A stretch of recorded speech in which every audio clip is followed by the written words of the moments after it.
for. He cleans and organizes spaces, and clean and organized spaces help us live and love life with freedom.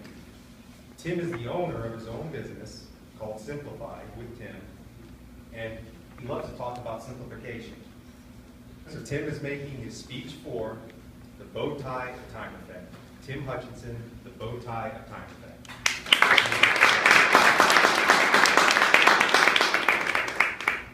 Berserk, or berserker. Berserk, I like that best. I know that's associated with like crazy or insane or ecstatic. But berserk, to me, if you heard it and didn't know the definition, it kind of sounds like a really dangerous dessert or something. Just imagine a restaurant or something, you go in and at the end of the meal they're like, would you like dessert this evening? Or dessert? The berserk. Sign this waiver.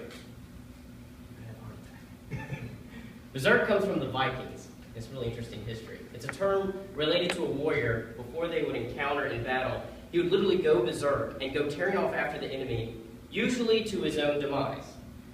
An example, there are accounts of two Viking boats. They were long and thin. They would be approaching one another in the water. The men would gather up, they're getting close, they have their shields up, but then a couple of the guys would just go berserk and go right after the opponent, and the boats hadn't connected, and they would drown. So this really interesting term comes from a crazy patch. Imagine the captains of the ship, you know, okay, just wait till the boats collide. Then you can go berserk. It's like Vikinghood 101 or something.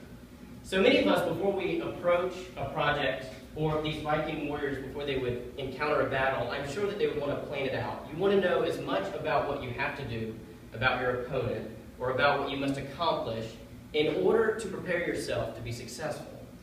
And so I find it interesting to look into the psychology behind what demotivates us. How many of you can raise your hand if you want to, whenever you realize, I've got to do this project, you just feel like this, you know, this motivational gut punch. You just, I don't want to do it anymore. Like, yeah, I'm going to do this, it's going to be awesome, and then 5 minutes later, you're like, I don't want to do it anymore. Starting a book, maybe. Does anybody relate to that by chance? Okay, so I'm trying to get behind the psychology of that, and I think I've identified one reason. I call it the bow tie of time effect. If we were to take an hourglass, this is a very basic drawing. So here's the future. It's yet to happen. Here's what this does not look like an hourglass.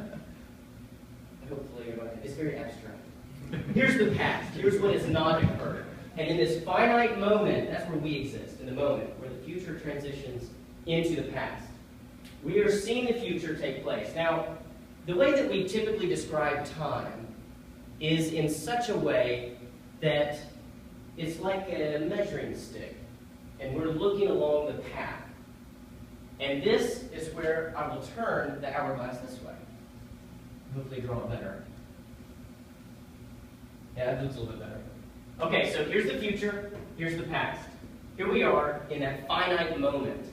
You can remember lots of things that have occurred, and you can foresee the opportunities yet to happen, but it's actually a finite moment where it does happen, and that's where we are. If I were to put my head right here in the middle, you can see the bow tie. So I call it bow tie time effect. Now, logically speaking, the way I should put my head in it is this way. If a man walks down a path, he sees what's ahead of him. All of my 5 senses, my whole body is geared toward the pathway that I have not gone on yet. I have a client, 4 boys, tons of toys. We had to organize the playroom. It was atrocious.